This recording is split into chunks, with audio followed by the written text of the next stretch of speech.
నమస్తే, welcome to #you. నేను మీ నరేష్. తెలంగాణ రాష్ట్రంలోని అసెంబ్లీ సమావేశాలు అయితే మొదలయ్యాయి. ఈ రోజు నుంచి అసెంబ్లీ సమావేశాలు మొదలై దాంట్లో భాగంగా ఇటు బీఆర్ఎస్ పార్టీ నీళ్ల మీద ఉద్యమాన్ని అయితే తెస్తానని చెప్పేసి కూడా మాజీ సీఎం కల్వకుంట్ల చంద్రశేఖరరావు అయితే చెప్పడం జరిగింది మొన్న. దాంట్లో భాగంగా ఈ రోజు నుంచి అసెంబ్లీ సమావేశాలు మొదలయ్యాయి. కానీ అసెంబ్లీ సమావేశాలకు కూడా ఇప్పుడు మళ్ళీ కేసీఆర్ గారు డుమ్మ కొట్టడం అనేది తెలంగాణ ప్రజలను అవమానించినట్టుగా ఇటు ప్రజలు చెప్తా ఉన్నారు. ఏదైతే అసెంబ్లీలో మాట్లాడే ఉంటుందో అది మాట్లాడి ప్రజల తరఫున కొట్లాడితే మేము చూడాలని అనుకుంటున్నామని చెప్పేసి కూడా చాలా మంది ప్రజలు చెప్తా ఉన్నారు. కానీ కేసీఆర్ గారు మళ్ళీ ఫామ్ హౌస్కే పరిమితం అవుతారు. అయితే అసెంబ్లీ కోసమని నిన్న జూబ్లీహిల్స్లో ఉన్న ఆయన నందినగర్ నివాసానికి వచ్చిన కేసీఆర్ గారు మళ్ళీ అసెంబ్లీ సమావేశాల్లో కూడా ఆయన పాల్గొనలేదు అన్నట్టుగా మనకు సమాచారం ఉంది. ఒకసారి చూద్దాం. అసెంబ్లీలో పాల్గొనట్లేదు, అసెంబ్లీకి రావట్లేదు అని చెప్పేసి కూడా కోర్టు నుంచి ఆయనకు నోటీసులు రావడం కూడా జరిగింది. ఒకసారి చూసే ప్రయత్నం చేద్దాం. తెలంగాణ మాజీ ముఖ్యమంత్రి ప్రస్తుత ప్రతిపక్ష నేత అయిన కేసీఆర్కు Telangana federation of farmers legal నోటీసులు జారీ చేసింది. అసెంబ్లీ సమావేశాలకు హాజరు కాకపోవడం ప్రజాస్వామ్య విరుద్ధం అని చెప్పేసి అడ్వకేట్ పాడూరి శ్రీనివాస్ రెడ్డి అన్నారు. ప్రజల సమస్యలపై ప్రభుత్వాన్ని ప్రశ్నించవలసిన బాధ్యత కేసీఆర్పై ఉందని ఆయన తెలిపారు. ప్రతిపక్ష నేత హోదాలో ఉండి అసెంబ్లీకి రాకపోవడం ప్రజలను వంచడమేనని అడ్వకేట్ శ్రీనివాస్ రెడ్డి ఆయనను విమర్శించారు. రైతుల సమస్యలపై ప్రభుత్వాన్ని ప్రశ్నించి వారికి అండగా ఉండవలసిన బాధ్యత కేసీఆర్పై ఉందన్నారు. ప్రజల గొంతుకగా సభలో ఉండవలసిన వ్యక్తి కేవలం ఫామ్ హౌస్కే పరిమితం అవడం సరికాదన్నారు. కేసీఆర్ సభకు రాకుండా ఉండడం అంటే రైతుల గొంతు నొక్కేయడమే అని ఆయన ఆరోపించారు.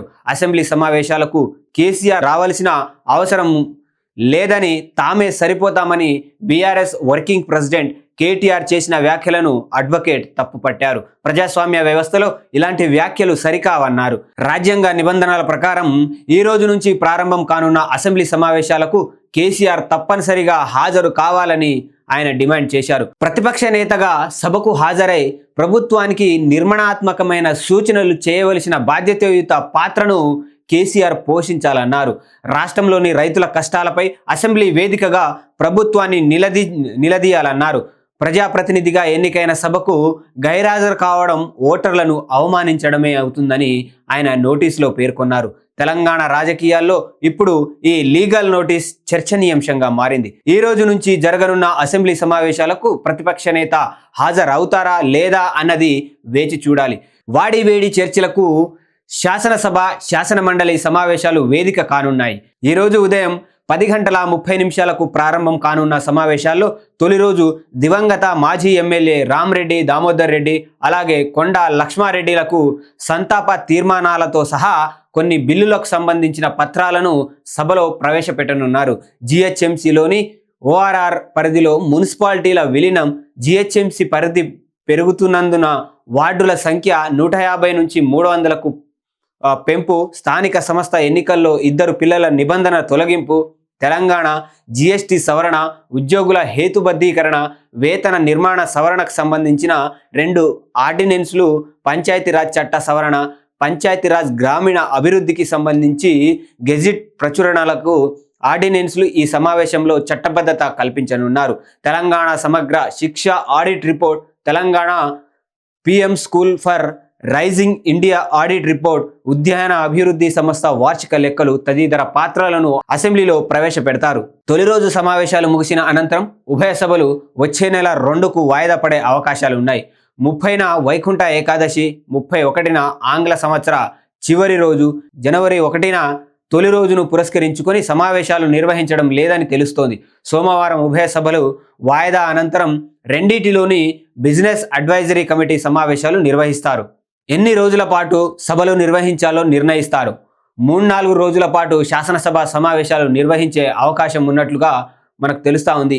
ఈ సమావేశాల్లో కృష్ణా గోదావరి నది జలాలపై చర్చించనున్నారు. ప్రధానంగా కృష్ణా నది జలాలు, పాలమూరు రంగారెడ్డి ఎత్తిపోతల పథకాన్ని కేటాయింపులపై లోతైన చర్చ జరగనుంది.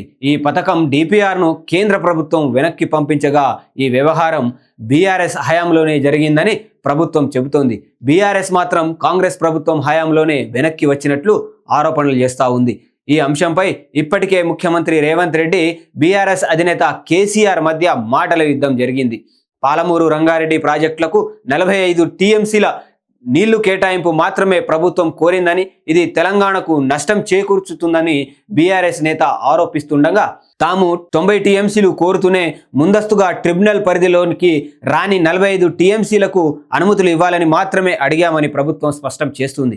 ఈ అంశాలపై సభలో వాడివేడి చర్చ జరిగే అవకాశాలు ఉన్నట్లుగా కనిపిస్తూ ఉంది. మొత్తం మీద అయితే ఈ సభలో జరిగే అన్ని విషయాలకు ఒక క్లారిటీ వచ్చే అవకాశం ఉంది. కాబట్టి ఇటు ఎవరైతే బీఆర్ఎస్ మాజీ ముఖ్యమంత్రి కల్వకుంట్ల చంద్రశేఖరరావు ఎవరైతే ఉన్నారో ఆయన అసెంబ్లీ సమావేశాలకైతే మళ్ళీ డుమ్మా కొట్టే అవకాశం ఉన్నట్టుగా మనకు కనబడతా ఉంది. మరి ఆయన వచ్చి ప్రజల పక్షాన నిలబడి మాట్లాడి ప్రజల పక్షాన కొట్లాడాలని చెప్పేసి కూడా ఇటు తెలంగాణ ప్రజలందరూ కూడా ఎదురు చూస్తూ ఉన్నారు. ఎందుకంటే తెలంగాణలో ఉన్న ప్రజలు ఎవరైతే ఉన్నారో కొంతవరకు కాంగ్రెస్ ప్రభుత్వం వచ్చి ఇప్పుడిప్పుడే అభివృద్ధి బాటలో ముందుకెళ్తున్న సమయంలో కూడా ఎంతో కొంత వాళ్లకు ఇబ్బందులు కలిగాయి తెలంగాణ ప్రజలకు. అది అవి కొంత ఇబ్బంది కలిగినా కూడా ఇంకా రైతుల సమస్యలు తీర్చడంలో కూడా కాంగ్రెస్ ప్రభుత్వం ముందుకెళ్తా ఉంది. దాంట్లో భాగంగా ఇప్పుడు జరిగే ఏవైతే అసెంబ్లీ సమావేశాలు ఏవైతే ఉన్నాయో దాంట్లో ప్రజల తరపున ఎవరైతే బీఆర్ఎస్ అధినేత కేసీఆర్ గారు ఉన్నారో ఆయన వచ్చి కూడా ప్రజల తరపున మాట్లాడాలి. మాట్లాడకపోతే ప్రజలు ఆయనకు ఓటేసి గెలిపించారు కాబట్టి ప్రజలను ఆయన అవమానిస్తున్నట్టుగా ఉంటుందని చెప్పేసి కూడా ఇటు అడ్వకేట్ నుంచి కోర్టు నుంచి లీగల్ నోటీసులో కూడా అడ్వకేట్ చెప్పుకురావడం అయితే జరిగింది. మరి ఈరోజు వాడివేడిగా ఏవైతే ఈ శీతాకాల సమావేశాలు అయితే జరిగే అవకాశం ఉంది. మరి ఈ రోజు జరిగిన తర్వాత రేపైతే వైకుంఠ ఏకాదశి, అంటే 30వ తారీఖు వైకుంఠ ఏకాదశి, 31 ఆంగ్ల నూతన సంవత్సరం చివరి రోజు అవుతా ఉంది.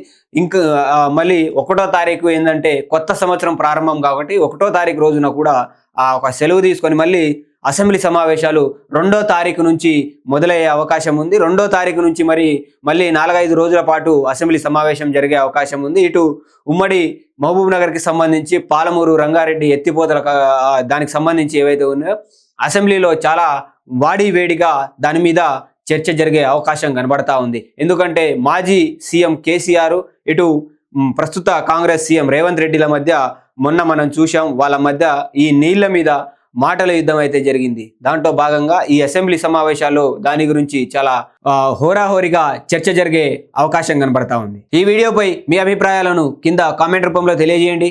అప్పటి వరకు చూస్తూనే ఉండండి #you.